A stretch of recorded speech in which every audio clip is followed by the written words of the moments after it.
É a batalha final entre os maiores heróis da humanidade e o inimigo mais sinistro de todos. Mas dessa vez, a história não é sobre um herói fodão cheio de superpoderes. O foco aqui é só mais um soldado qualquer, fazendo o trampo dele na moral. Como ele é só um Zé Ninguém no meio da confusão, um laser perdido atravessa o peito dele como se fosse papel. O golpe é tão forte que ele nem tenta resistir, só deixa passar. E pronto, acabou a história dele. Nos últimos segundos, ele dá uma olhada ao redor e vê os colegas todos mortos, espalhados pelo campo de batalha. E os tais grandes heróis? Estão lá, tretando feio contra o maior vilão da humanidade, o Liquidator. No meio dos heróis tem 4 guerreiros cabulosos, cada um com uns poderes estilosos e bem chamativos. E aí, tem uns caras tipo o nosso soldado, jogado na linha de frente como bucha de canhão. Esses caras estão ali só pra morrer mesmo, tipo o NPC que fica no canto do jogo sem fala nenhuma. A única função é virar estatística. Ele se sente um lixo, pensando que não fez diferença nenhuma na guerra. Imagina se tivesse nascido com algum talento, talvez fosse outro papo. Mas mesmo com todo o poder dos heróis, nenhum deles dá conta do vilão.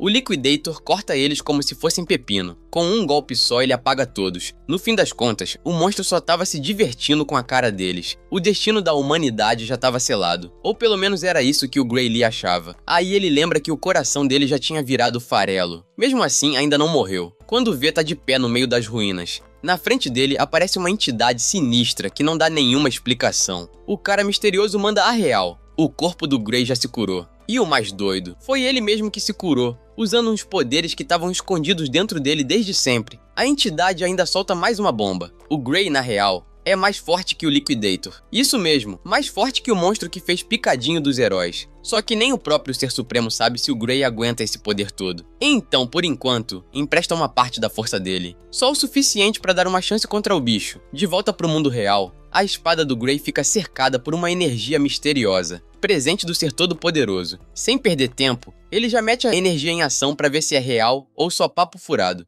A força é tanta que até o Liquidator elogia o Gray. Só que ainda não é o bastante. Quando o Gray vai para mais um ataque, é cortado ao meio, igualzinho os outros. Sangue para todo lado, enquanto o vilão, doido que só, elogia ele de novo. Diz que é o primeiro que fez ele se esforçar de verdade. Mas o Liquidator ainda vai tomar outro susto. O Gray não acabou não. Aquela energia preta continua dando gás para ele. A parte de baixo do corpo, que tinha sumido, agora reaparece, formada só por energia sombria. O cara tá tipo modo Black Clover total, com uma espadona gigantesca. É de arrepiar. Quem diria que alguém faria o Liquidator tremer? O inimigo não vê outra saída, a não ser levantar um escudo em forma de colmeia para tentar se proteger. O Gray já nem parece humano, desce com a espada monstruosa, e o impacto da pancada manda até onda de choque no ar. O escudo estoura em 1000 pedaços brilhantes, e o metido do Liquidator leva o golpe inteiro na fuça. Agora ele tá começando a se perguntar se esse negócio que tá enfrentando ainda é gente. Na real, nem sabe se o Gray ainda tá vivo. Enquanto isso, o próprio Gray também tá se perguntando a mesma coisa. Mas nesse momento, só importa a luta. E sim, o inimigo é casca grossa. Mas o Gray tá decidido a acabar com esse desgraçado. Ele vai derrubar o bicho nem que tenha que calcular cada golpe na raça. Lança mais uma espadada sinistra e o maluco começa a sangrar. Mas é um sangue dourado esquisitão. Aí o vilão puxa umas magias nível absurdo e brotam asas celestiais nas costas dele. Parece que o cara tá brincando com o tempo agora. O dia vira noite e a lua brilha igual o holofote de divindade. É uma cena da hora. E o Gray até reconhece isso, mas nem chega perto de abalar a confiança dele. Ele vai com tudo e já tenta meter a espada direto no pescoço do Liquidator, mas nada feito. A lâmina não entra. Tem outro escudo estranho ali de novo. Aí o vilão começa a falar umas paradas doidas que nem fazem sentido. Diz que dentro desse plano do crepúsculo verdadeiro, ninguém pode ferir ele. Ou pelo menos é o que ele diz. Manda o Gray olhar pro céu, pra ver o tamanho do problema em que se meteu. Nosso boy olha pra cima, curioso, e vê um bagulho que parece uma estrela, brilhando como se fosse explodir o mundo. E então,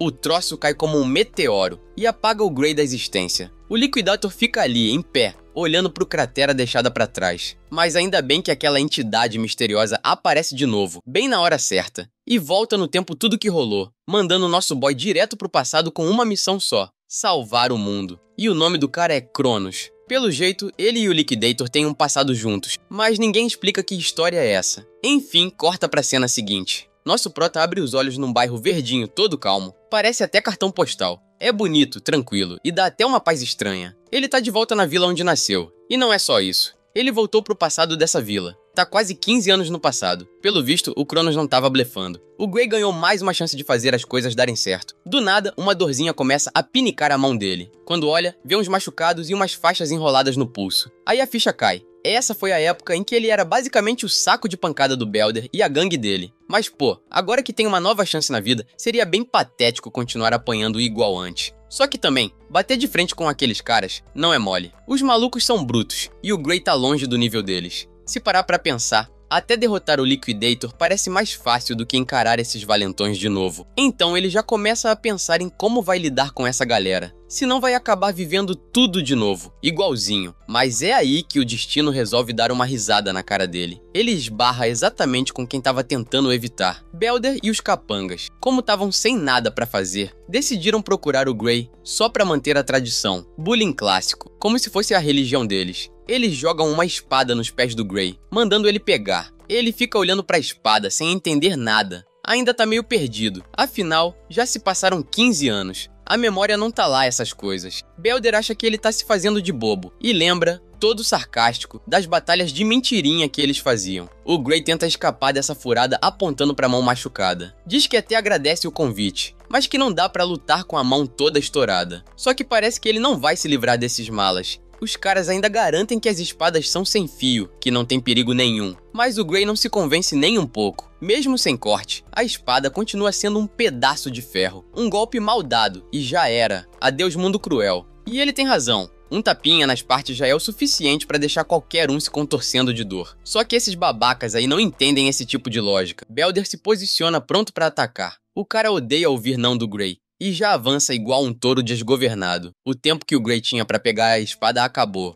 E o maluco já tá vindo com tudo. Ele acha surreal que esse cara ainda chama isso de luta amistosa, sendo que tá vindo com sangue nos olhos, parecendo que quer matar alguém. Nesse momento, o Gray lembra de algo que um médico do exército falou pra ele. O motivo de ele nunca ter evoluído na espada foi por causa de uma lesão que sofreu quando era moleque. Pensando bem, talvez seja essa a tal lesão que mudou tudo e fez ele virar um Zé Ninguém. Belder desce com a espada, mas o Gray simplesmente some da frente dele. Consegue desviar no último segundo. Nem ele acredita no que acabou de fazer. O Belder já fecha a cara, irritado com a esquiva insana. Manda mais um ataque, o Gray desvia de novo. Depois tenta um golpe nos pés e... adivinha? Também não acerta. O cara tá possuído, parece um ninja ligado no 220. Belder tá lá tentando de tudo pra acertar o Gray, mas não rola. O cara escapa de tudo, liso demais. No começo, o Gray pensou que o Belder é que tava devagar, mas aí percebe que não. Ele mesmo é que tá muito mais rápido agora. Tá desviando de tudo sem nem pensar direito. Até os capangas do Belder já estão notando que tem alguma coisa diferente ali. Parece que o Gray virou outra pessoa. Ele pode não ter o mesmo corpo de antes,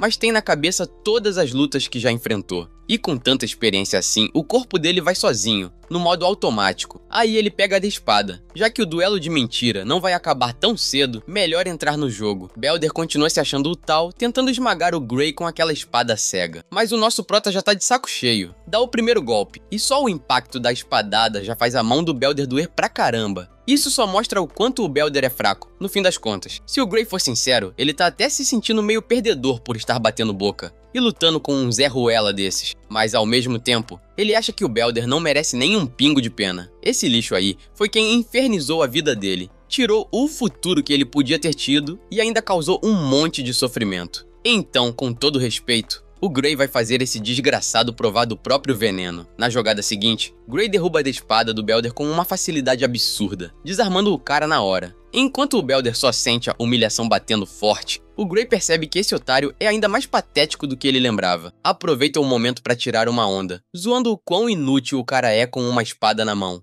Um único golpe, mas tipo, ficar desarmado nem deveria ser problema, né? Afinal, foi o próprio Belder que falou com aquele ar todo convencido que essas espadas eram super seguras, porque não tinham corte. Só que o Gray começa a ir com tudo, a espada tão rápido que acaba rasgando a pele do Belder, e o sangue já começa a jorrar. Quando percebe o que acabou de acontecer, o Belder perde as forças nas pernas e desaba. E aí o Gray fica tipo, pera, não era pra essa espada ser sem corte? Dá uma olhada e confirma, a espada é mesmo cega. Imagina se fosse afiada de verdade. o cara já teria virado defunto. Mas enfim, foco no que importa. O Gray mete uma espadada bem dada, arranca um monte de dente e faz o nariz do Belder sangrar igual torneira quebrada. Ele tá ali, de pé, imponente, fazendo o Belder tremer até a alma. Nada como ver um escroto desses se transformando num chorão desesperado. Parece que isso seria o suficiente pra botar juízo na cabeça do Belder pro resto da vida. Só parece. O infeliz ainda não aprendeu a lição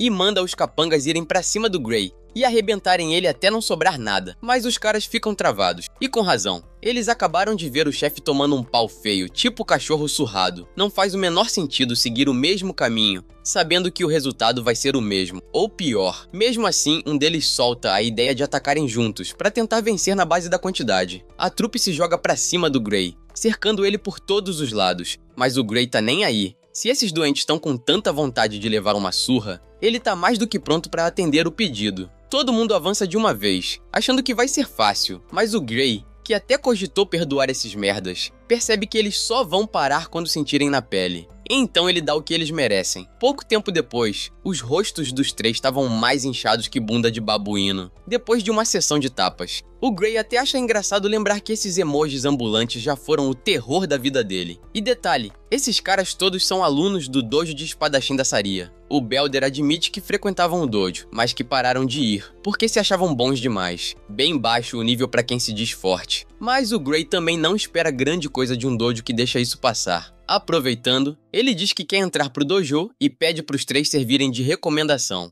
Mas o Belder se recusa na hora. Não quer nem imaginar a vergonha que vai passar quando o mestre descobrir que ele levou uma coça dessas. Só que o Gray já manja como lidar com essa galera. Dá umas giradinhas com a espada só pra assustar, como quem diz: quer mesmo ver o que acontece se não cooperar? E olha só, funciona que é uma beleza. O Belder se rende total e sai correndo igual um guepardo descontrolado em direção ao dojo, largando os amigos pra trás sem nem olhar. Um tempo depois, eles estão caminhando pela cidade. O Belder, ainda meio desnorteado, pergunta por que o Gray quer tanto entrar num dojo. O Gray nem precisa explicar muito, ele sabe que o Belder vai entender qual é o plano. A real é que esse dojo tem uma vaga de recomendação pra academia, e é disso que o Gray tá atrás. Um dos capangas até se pergunta por que ele quer entrar na academia se já é forte pra caramba. Mas esses palhaços nem fazem ideia do que o Gray considera ser forte o suficiente. Na cabeça dele, a barra tá lá no alto. Ele lembra claramente do dia em que todos os heróis da humanidade foram massacrados como se fossem gado, tudo em questão de segundos. Aquela era a elite, os mais poderosos que o mundo tinha. E mesmo com todo aquele poder misterioso que recebeu, nem ele conseguiu encostar no Liquidator. Só Deus sabe quanta força ainda vai ser necessária para vencer aquele monstro. Mas também não é como se ele tivesse sido um inútil total. No momento em que despertou aqueles poderes sombrios cabulosos, ele se sentiu como um deus, capaz de destruir qualquer coisa. O problema foi a falta de habilidade com a espada. Ele estava se virando só com os truques que aprendeu com o espadachim sagrado. Se ele tivesse passado mais tempo treinando com espada, igual o espadachim sagrado fez, o Gray tem quase certeza de que poderia ter mudado todo o rumo da batalha sozinho. Provavelmente foi por isso que o Cronos mandou ele pra cá, pra ele ralar até o limite e ficar digno de usar aquele poder sombrio de novo. Depois de um tempo, a gente conhece finalmente a tal mestra que os capangas estavam comentando. O grupo tá levando um esporro lindo por ter arrumado briga com um civil qualquer. E pior ainda, além de provocarem o cara, ainda tomaram uma surra histórica. A mulher é ninguém menos que a instrutora do dojo de espada, a Saria. O Belder tenta sair pela tangente, dizendo que nem era bullying de verdade, só uma batalha de brincadeirinha. E por essa mentira, o coitado leva uma pancada tão forte que podia ter embarcado direto pra lua com passagem só de ida. Os capangas estão lá, tremendo igual vara verde, só torcendo pra sair vivos daquele dia. O que ela fez foi só uma liçãozinha. Se eles acham que espancar alguém desarmado é uma luta amistosa, então o que ela fez com o Belder também entra nessa categoria. Com a espada já apontada bem na fuça dele, ela manda o cara embora do dojo na hora. E não só ele, os amiguinhos dele também vão de brinde. E assim, os derrotados patéticos vão embora, levando junto o líder mais patético ainda. A Saria então se vira rapidinho, senta nas pernas e pede desculpa pro Gray pelos ex-alunos problemáticos. Mas ele nem liga muito, só quer seguir com o que importa. Ela já tinha ouvido falar que ele queria uma recomendação para entrar na academia, e ele confirma. Como o Belder e a turminha encheram o saco dele, a Saria se dispõe a escrever a carta de recomendação. Só que antes disso, quer ver com os próprios olhos se o Gray é realmente bom. Então os dois se posicionam, cada um com sua espada de madeira, como ela é a veterana, dá aí a vez pra ele atacar primeiro. E aí começa o duelo.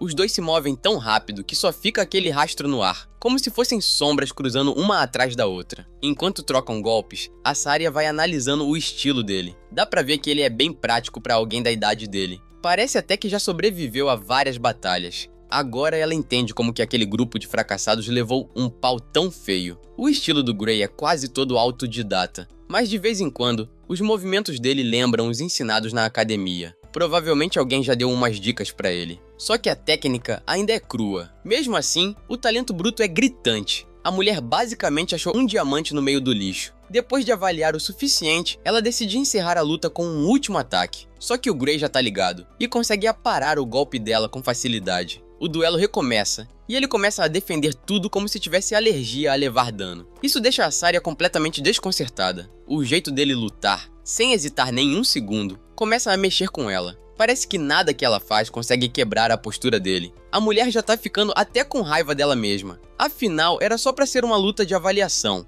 e agora ela tá tendo que se esforçar de verdade. Ela chega a ficar meio nervosa. Por um instante, ele parece até um demônio prestes a soltar um poder cabuloso. Mas aí vem um golpe maluco dele. E ela consegue sobreviver sem problema. Depois disso, o Gray começa a sentir o cansaço batendo. A energia dele cai e ele já mostra estar meio abalado. A Saria vê ele dando aquela murchada e acha que é fraqueza na defesa. Então ela avança como um gato selvagem, pronta pra finalizar. Mas na hora H, ela é surpreendida. Toma um checkmate na cara dura. A filha perdida do Vergil de outro universo fica muda. Bem quando ela achou que tinha achado a brecha e estava pronta para derrubar o Gray, ele vira o jogo completamente. A espada de madeira quebrada cai no chão e o Gray fica ali, confuso. Por um segundo, ele sentiu que voltou a acessar aquele poder sombrio que usou contra o Liquidator. O fato de ter conseguido usar um pouquinho dessa força agora prova que ele ainda tem acesso aos poderes, mesmo depois de ter regredido no tempo. Mas aí vem a parte ruim. Uma dor absurda atravessa o corpo dele, fazendo ele cair de joelhos. A dor é tanta que ele mal consegue ficar em pé. A Saria vê aquilo e já corre, preocupada, querendo ajudar. Mesmo depois de usar só uma fração do poder, o Gray percebe que o corpo atual dele ainda não aguenta o tranco. Mesmo assim, ele força o corpo a levantar, mesmo tremendo inteiro. Diz que tá bem, mas por dentro tá pensativo. Ele mal consegue ficar de pé. Isso só mostra o quanto vai ter que ser eficiente com cada gota daquele poder. E o Gray também começa a pensar se deveria ou não contar sobre aquele poder sombrio para essa mestra espadachim experiente que tá na frente dele. Enquanto isso, ele analisa tudo friamente e chega na conclusão de que é melhor ficar de boca fechada. Afinal, quem é que vai acreditar numa história maluca dessas? E nem é como se ele conseguisse ativar aquele poder na hora pra provar. Pensando nisso, ele manda uma desculpa bem básica, dizendo que só se esforçou demais e passou do ponto. Mas pra Saria, essa desculpinha não cola nem ferrando. Na cabeça dela não tem como esse moleque ter quebrado a espada de madeira dela usando só uma lâmina cega.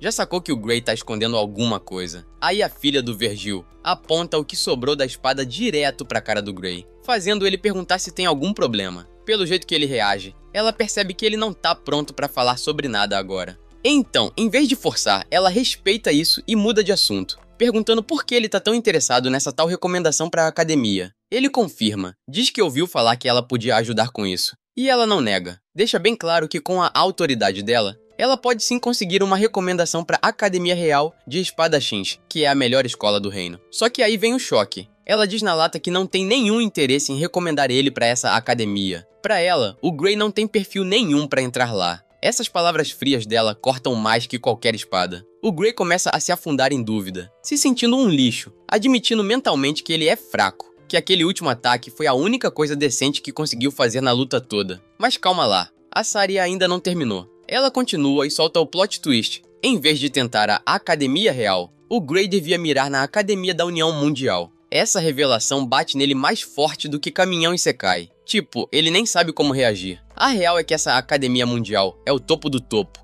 onde se formam os espadachins mais insanos do planeta. Aí ele já manda na hora. Cê tá maluca? Nem sei se eu tenho nível pra isso aí. Mas a Saria já quebra qualquer esperança dele rapidinho. Diz na cara que, do jeito que ele tá agora, não tem chance nenhuma de passar nem da porta. E ela sabe que o próprio Gray também sente isso, que o corpo dele tá fraco demais. Mas na Academia Mundial, nem pensar, meu amigo. Ou seja, se ele não treinar feito um condenado, já era. A própria Saria tá chocada. O moleque tem um talento absurdo na espada, mas o corpo parece feito de palito de dente. o Gray começa a ficar encucado, já pensando nos monstros que vai ter que enfrentar nessa academia aí. Não vai ser passeio no parque, ainda mais com o corpo atual dele. Vendo ele todo cabisbaixo, a Saria já manda um comentário. Você desiste rápido demais, sabia? Ainda tem 9 meses inteiros até o exame da academia. Mesmo assim, o Gray continua com aquela cara de quem já jogou a toalha. Acha que nem 9 meses vão ser suficientes. A Saria tenta animar o cara, mas até ela concorda que o tempo é pouco. Ainda assim, ela joga uma proposta na mesa. Quer que o Gray confie nela durante esse tempo, porque nesses 9 meses, ela vai fazer ele passar pelo inferno e voltar. Até pra imaginar ela contratando o David Goggins pra meter o moleque pra correr 3 ultramaratonas e fazer 6.000 barras por dia. O Gray admite que não quer sofrer, mas também não tem escolha. Ele diz que tá pronto e que espera que ela cuide bem dele. A Saria curte essa firmeza toda. Parece um bom começo, né? Mas o clima muda na hora. A mulher olha séria e anuncia oficialmente o início do treinamento infernal. E assim começa o martírio do Gray. Ele treinava igual o Goku, e sinceramente comia igual também. A Saria botou ele numa fase de ganho de massa que parecia preparação para campeonato de fisiculturismo. Teve até umas comidas duvidosas aí no meio, mas a instrutora era implacável, botava ele para fazer de tudo. E claro, os duelos com espada continuaram. A meta era clara: afiar a técnica dele até virar uma arma de verdade. E aí, do nada, já se passaram 8 meses. Parabéns pro Gray, que agora tá trincado. Até a Saria tá ali admirando o tanquinho do cara. Nesse ponto, ela já admite que não tem mais nada pra ensinar. O moleque tá pronto pra encarar o mundo real. Só que o jeito tranquilo dela falar isso deixa o Gray confuso, já que ainda falta um mês inteiro pro exame da academia. Aí a filha do Vergil lembra ele que vai gastar um tempão só viajando até o local da prova. Por isso, tem que sair logo. Como gesto final de agradecimento, a Saria entrega pra ele uma bolsinha com grana, garantindo que ele tenha uma viagem tranquila, com tudo pago. Isso sim é ser professora de verdade. O Gray, por outro lado, não curte muito essa ideia de ir embora tão cedo. A maneira forçada dela empurrar ele pra fora o deixa meio pra baixo, achando que a mestra quer se livrar dele como se ele fosse um peso. Ela dá um sorrisinho diante da resposta dele e diz que ele tá complicando tudo demais. Do nada, o Gray manda. E aquele boato do ninho de ogros aqui perto? Na hora, a Saria já fica alerta. Ele ainda comenta que a vila tá totalmente vulnerável, sem guarda nenhuma. A Saria confirma que o tal ninho foi descoberto recentemente mesmo, mas sorri com aquele ar despreocupado, dizendo que não vai acontecer nada demais. E se der ruim, eles chamam ajuda da capital real. Simples assim. Só que o Gray não tá nem um pouco convencido. Pra ele, tá na cara que a mestra tá mentindo, só tentando tranquilizar ele pra ele não se preocupar. Ele sabe muito bem que a capital nunca vai mexer um dedo por uma vilazinha no meio do nada. E quando os ogros atacarem, vão destruir tudo e levar a Saria junto. Na outra vida, ela morreu sozinha enfrentando essa batalha. Ele lembra disso como se fosse ontem. Mesmo assim, ele não fala nada disso pra ela. Apenas agradece por tudo e diz que vai embora. Isso faz a Saria sorrir. Ela e suas duas grandes personalidades estão torcendo por ele para passar no exame. Alguns dias depois, vemos a Saria caminhando por uma trilha sinistra a caminho do tal ninho. No caminho, ossos humanos pendurados nas árvores servem de aviso. Volta enquanto dá tempo. A mestra tá seguindo as pistas passadas por um batedor, e ao ver um rastro de sangue no chão, já sabe que o perigo tá próximo. Mas antes de qualquer coisa, ela escuta uma voz familiar, de cima de um galho. Lá tá ele, o Gray, perguntando pra onde a mestra dele tá indo, toda sorrateira, no meio da noite. Com essa entrada surpresa, ela fica chocada e pergunta o que ele tá fazendo ali, já que deveria estar a caminho da academia. Ele desce com estilo, cai no chão e ainda provoca ela dizendo que a pergunta devia ser dele pra ela. O Gray então manda a real. Ela mentiu quando falou que ia deixar o problema dos ogros pra capital. A Saria tenta se explicar, dizendo que a capital recusou por questões internas.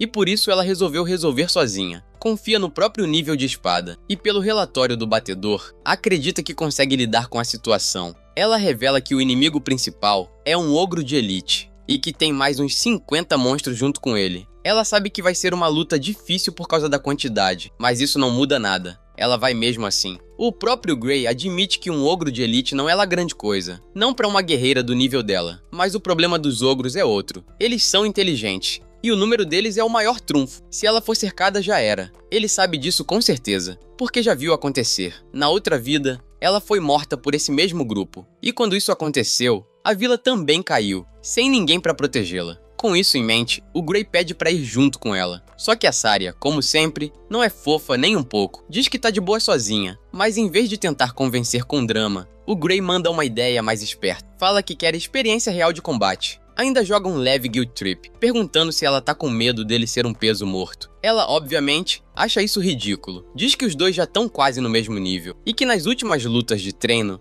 ela já estava até sofrendo para que acompanhar ele. Mesmo com tudo isso em mente, a Saria lembra o pupilo dela que uma luta de verdade é outra história. Ainda mais quando envolve um ninho de monstros como aquele. A parada é perigosa demais, e é por isso que ela não quer ver o Gray colocando a vida em risco. Pelo menos não antes de ter mais experiência de combate real. O Gray fica arrasado ao ver a firmeza dela. A mulher não vai ceder nem ferrando. Então, ele decide apelar para a última cartada. Uma ideia que ele quer colocar em prática. No começo, a Saria até fica surpresa, mas logo ele desafia ela para uma luta ali mesmo, prometendo que vai colocar a mestra para dormir e ir sozinho resolver o problema. O clima fica tenso. O aluno acabou de puxar a espada para desafiar a própria mestre. O Gray espera pela resposta dela. Sério. Percebendo que o moleque é tão teimoso quanto ela, a Saria acaba cedendo. Ela admite derrota, não quer que ele vá sozinho, e então aceita a sugestão anterior dele. Vão juntos. Tudo o que ela quer é que ele volte inteiro. Os dois então se juntam e partem floresta adentro para encarar a criatura. A noite vai passando, e finalmente a dupla encontra o ninho dos ogros. Esses monstros são inteligentes e usaram o ambiente ao favor deles, criando um ninho em que não tem saída para quem ousar se meter lá dentro. A Saria acha que isso mostra que os bichos estão confiantes demais, mas o Gray pensa diferente. Esse tipo de armadilha pode ser uma baita desvantagem, e os dois vão ter que lutar com muito mais cuidado. Observando de longe, a Saria logo percebe que o chefe não tá junto com os outros, provavelmente tá escondido na tenda. Isso pode jogar a favor deles, já que dá pra eliminar vários capangas antes de ter que encarar o ogro de elite. Então ela traça o plano. O Gray ataca de um lado, e ela vai cobrir o outro. Sem perder tempo, os dois partem pra ação com as espadas em punho. O confronto começa. Antes mesmo dos monstros entenderem o que tá acontecendo, a Saria já tá em cima de um deles, arrancando a cabeça do bicho com um golpe limpo. Virou bola de futebol rolando no chão. Com o primeiro no chão, os outros monstros começam a gritar uns pros outros, se comunicando naquele idioma bizarro deles. O grupo todo entra no modo carnificina, se armando para acabar com os intrusos, mas não adianta nada, porque o Gray tá em modo insano, cortando os monstros como se fosse uma tropa inteira sozinho. Do outro lado, a Saria também tá brilhando, mostrando tudo que aprendeu com o papai Vergil. Os dois são imparáveis, cobrindo um ao outro perfeitamente. Em poucos minutos, tudo em volta já virou um cemitério de monstros, só cadáver espalhado. E detalhe, a Saria tá realmente impressionada com a determinação do Gray em combate real. O cara tá pronto. Ele até avisa pra ela ficar atenta, porque alguma coisa ali não tá certa. A luta foi fácil demais. Fácil até demais. Se esse fosse o nível real dos inimigos,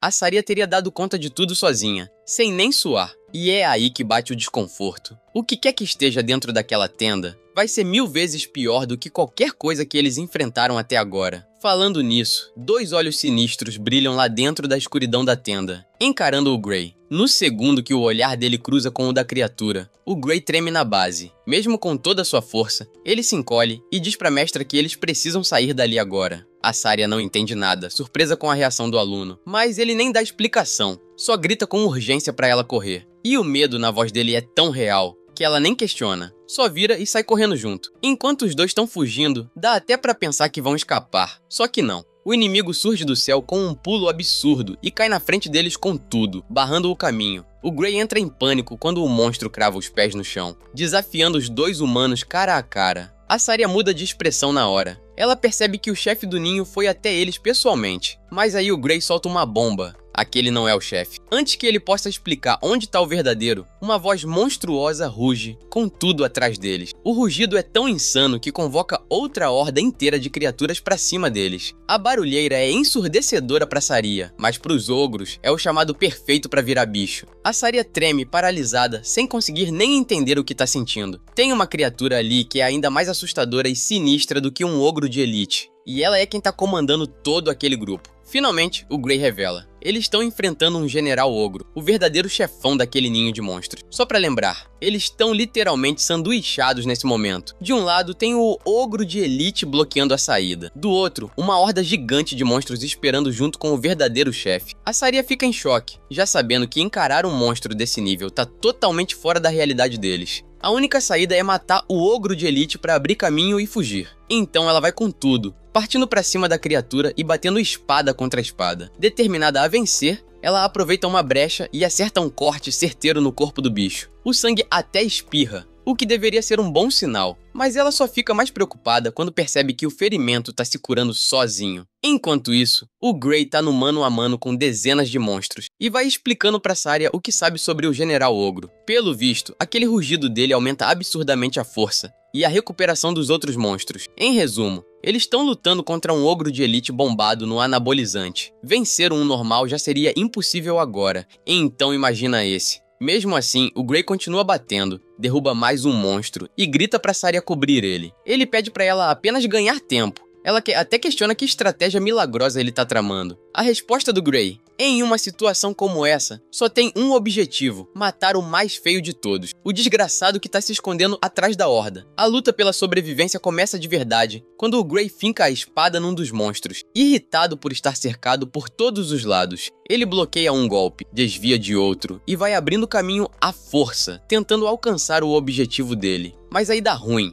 Num vacilo, ele bate com tanta força que a espada dele quebra. Agora sim, a situação ficou tensa. Ele perdeu a única arma em que realmente confiava. Um dos ogros dá um golpe vertical monstro, mas o Gray desvia e já corre para sacar a espada reserva. Inteligente como sempre, o cara estava preparado com uma segunda lâmina. Mas mesmo assim, ele sabe que essa espada não vai durar muito. Para ajudar, a Saria joga para ele a espada reserva dela. E com duas espadas em mãos, ele ainda tem mais uma chance. Mas mesmo assim, não tem como derrubar todos esses monstros sozinho. Chegar até o general no meio dessa bagunça é quase impossível. Mesmo assim, ele confia nas próprias habilidades e entra no modo insano, soltando um corte em super velocidade no meio dos inimigos. O avanço dele só é interrompido quando um dos ogros tenta atingir ele. Por sorte, o Gray desvia e bloqueia o ataque na hora. A batalha tá drenando tudo dele, mas ele já abriu um bom caminho no meio da multidão. O General Ogro ruge de novo, e dessa vez, o rugido é ainda mais poderoso. Os monstros recebem outro buff cabuloso, e o Gray só pensa: fudeu,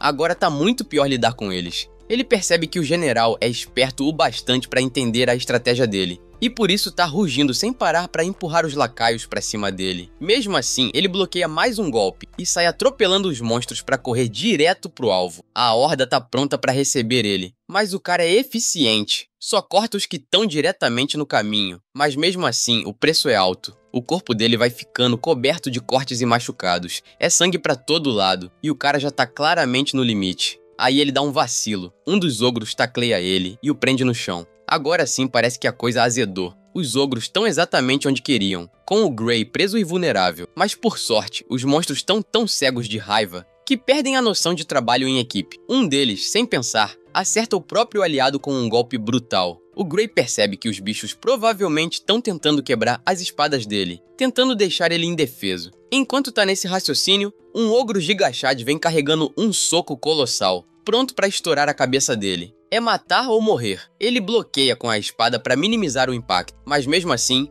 o golpe joga ele pro chão com uma força absurda. Mesmo estando todo arrebentado, o cara ainda tenta levantar, literalmente no limite da vida. O Gray ainda tá tentando ficar de pé, com o ataque anterior tendo destruído sua espada reserva. Agora o Gray só tem uma espada restante, e ainda precisa encarar dezenas de ogros, além do chefão. Mais uma vez, a situação tá longe de estar a favor dele. Na real, parece impossível sair dessa com vida. Mesmo tendo passado por uma regressão, ele entende perfeitamente a merda que tá vivendo agora. O Gray não tem como vencer, não contra tantos monstros sedentos por sangue, desgastando ele a cada segundo. Então ele muda de plano e grita pra Saria fugir, enquanto ele se sacrifica como isca. A Saria ouve o pedido e sorri. Ela se recusa a tratar ele assim. Ainda tá enfrentando o ogro de elite bufado, mas o Gray não entende porque ela insiste em lutar. Ele garante que vai alcançá-la depois. É só correr. Mas a resposta dela destrói qualquer esperança. Ela não pode fugir. Levou um corte feio na coxa e agora nem consegue correr direito. O plano de fuga já era. Só resta um caminho: avançar pra morte. Com raiva e sem saída, o Gray começa a balançar a espada com tudo, se perguntando por que diabos ele regrediu no tempo se tudo vai acabar assim. Mesmo com todo esse propósito enorme nas costas,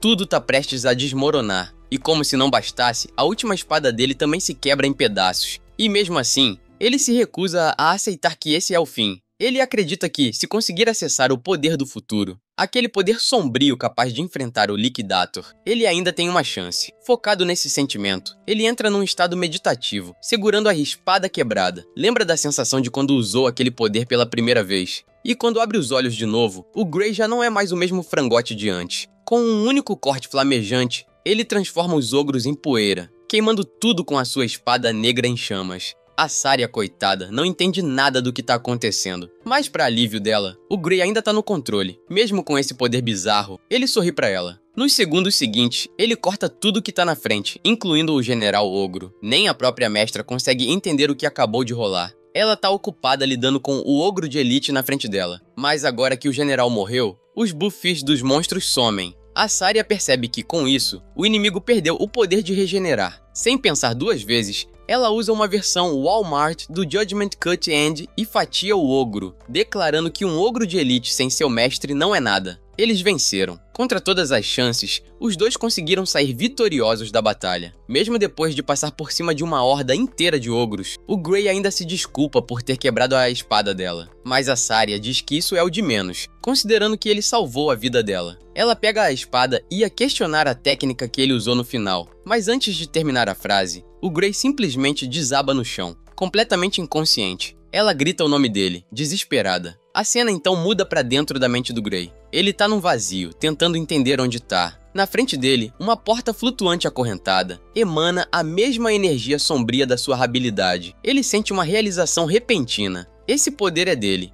E se ele conseguir abrir essa porta, ele pode dominar esse poder e tornar ele completamente seu. Com isso na cabeça, ele dá o primeiro passo em direção à porta, mas no momento em que pisa, uma sensação de morte absoluta invade o corpo dele, como se o próprio inferno tivesse acordado. Apenas um passo, e o terror já é tão grande que o Gray congela de medo e recua, em pânico. Ele não sabe tudo sobre a origem desse poder, mas agora uma coisa ficou muito clara. Se ele tentar forçar esse poder no estado atual, ele vai morrer, sem sombra de dúvida. E não é uma sensação qualquer. O medo é tão avassalador que ele começa a chorar. Do nada, uma voz surge dentro do vazio, elogiando ele pela escolha que acabou de fazer. Antes que ele entenda qualquer coisa, ele acorda num pulo na cama, todo suado, e lá tá a Saria, do lado dele, aliviada por ver que ele acordou. Preocupado, ele pergunta onde tá. Ela explica que levou ele correndo pra enfermaria da vila assim que pôde, e sim, o cara ficou apagado por 5 dias inteiros. Nada daquele clichê de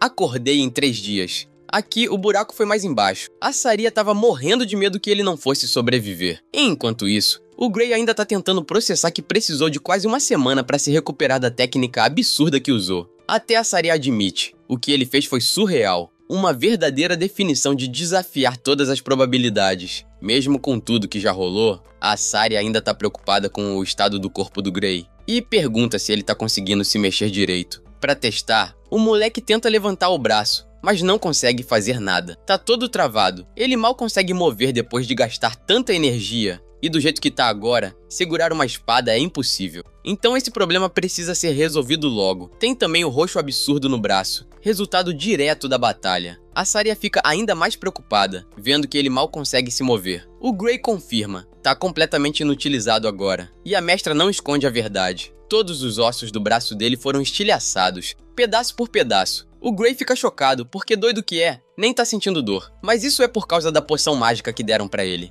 A mandíbula do cara vai pro chão, porque essas poções são caríssimas, e ela usou uma nele sem pestanejar. A Saria explica que não tem com o que se preocupar. Foi um presente do próprio chefe da vila como recompensa. O Gray fica mais confuso ainda. Nem conhece o chefe da vila direito, e já recebeu uma poção dessas. A Saria acha ele lerdo demais pra não entender o cenário. O Gray é oficialmente o herói da vila. Antes mesmo de ele processar isso, o chefe da vila invade o quarto pra cumprimentar o moleque pessoalmente. Agradece por tudo que ele fez. E pra deixar claro o tamanho do feito, ele lembra que um general ogro é uma ameaça tão absurda que normalmente precisa de uma cidade inteira pra derrubar um. E esse tipo de criatura estava prestes a acabar com a vila deles. Até que um único garoto abriu caminho, matou o monstro e garantiu a segurança de todo mundo. Por isso, o chefe tá ali pra agradecer. Foi graças ao esforço do Gray e da Saria que eles estão vivos agora. O Gray, claro, tenta recusar o mérito, dizendo que estão exagerando, mas o chefe retruca na hora, dizendo que quem tá subestimando o que rolou é o próprio Gray. Pensando bem, talvez ele tenha razão. Se o Gray lembrar da vida anterior, essa vila foi reduzida a cinzas pelos ogros. Então, o que ele fez agora tem um peso gigantesco. O chefe até se anima para fazer um discurso mais longo, mas prefere focar no que importa, ajudar o moleque a chegar no exame da Academia da União Mundial.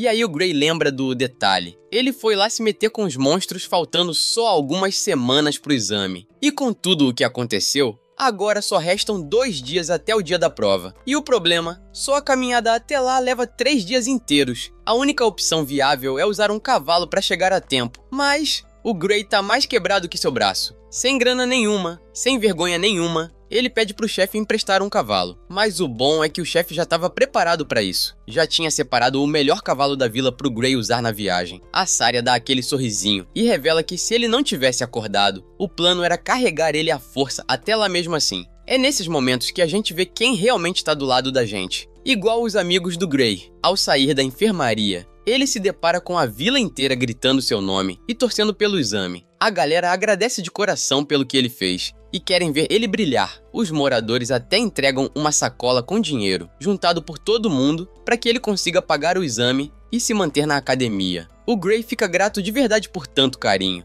e ainda brinca que vai ser mó vergonha se ele fracassar e tiver que voltar. Mas a Saria nem dá bola. Ela tá completamente confiante no pupilo. Lembra que os outros candidatos do exame não são capazes de derrotar um general ogro sozinhos. E isso já diz tudo, só que ainda tem um problema. O Gray tá preocupado com o braço dele, que ainda tá ferrado e sem previsão de melhora. Mas a Saria rebate, dizendo que ele deve usar o braço esquerdo enquanto isso. Ele até pode estar mais acostumado com o direito, mas com o nível de habilidade dele, isso não deve fazer diferença. Mesmo assim, ele confessa que tá com medo. Acha que o nível do exame vai ser tão alto que lutar com um braço só pode ferrar tudo. Mas a Saria garante. Os examinadores da academia têm um olhar afiado, e quando virem o talento dele, vão reconhecer na hora. O moleque monta no cavalo, enquanto a mestra dele solta com toda certeza. Ele vai passar. Não tem outro resultado. Agradecendo tudo o que ela fez, o Gray promete que não vai falhar. Lembrando de como a vila foi queimada até virar pó na vida passada, ele se sente feliz por essa galera ter ganhado uma segunda chance junto com ele. O mundo já começou a mudar, e ele vai fazer de tudo para influenciar esse futuro com o poder novo que tem. Na cena seguinte, nosso protagonista finalmente chega no destino. Encarando ao lugar, ele dá de cara com a grandiosidade da Academia da União Mundial. Dentro da arena, o examinador anuncia a distribuição dos bilhetes da prova. Todos os candidatos devem permanecer na arena. Pelo que dá pra ver, tem muita gente tentando uma vaga, mas só 20 vão conseguir entrar. O povo começa a resmungar sobre como o número de vagas muda todo ano. Teve ano que aceitaram 50,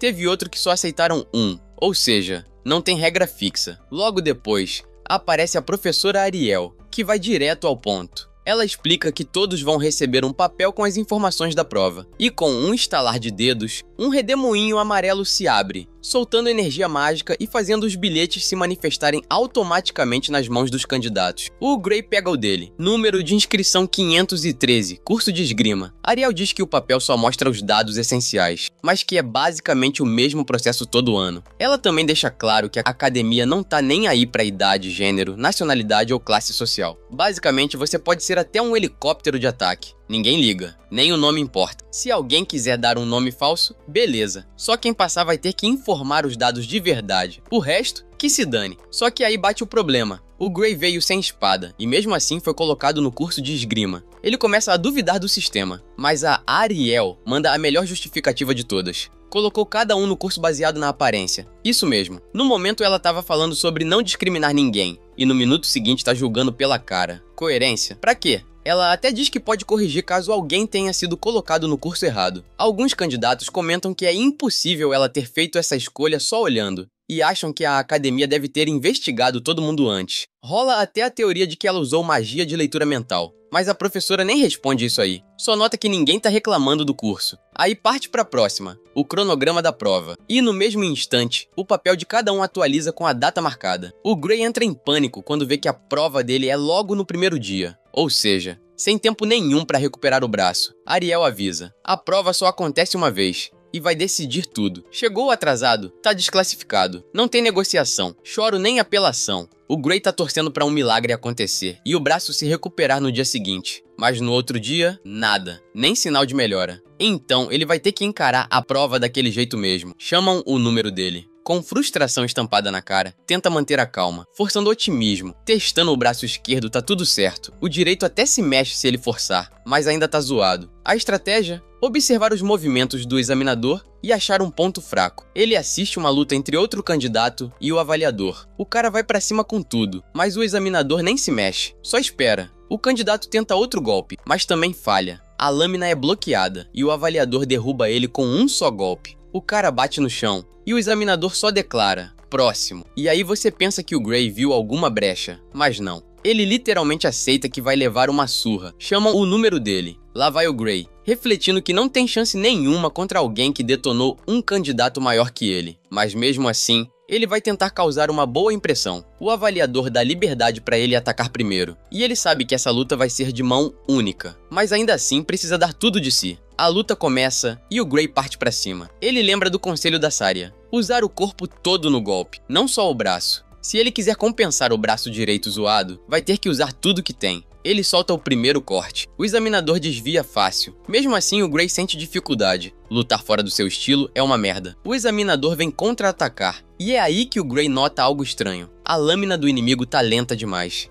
Ele consegue prever o movimento, como se fosse óbvio. Então ele bloqueia o ataque com sucesso, mas sente o peso do golpe. E logo percebe, a técnica do examinador não chega nem perto do nível da Saria. Se ele focar no que aprendeu com a mestra, pode achar uma brecha. Com esse pensamento, o Gray vai com tudo. E pela primeira vez, o examinador começa a ser empurrado. A velocidade do Gray vira a arma perfeita. Ele começa a ganhar confiança. Na mente dele, ouve de novo as palavras da Saria. As espadas se chocam de novo, mas dessa vez o Gray bloqueia totalmente o golpe e vira o jogo, pronto para finalizar a luta com a confiança renovada.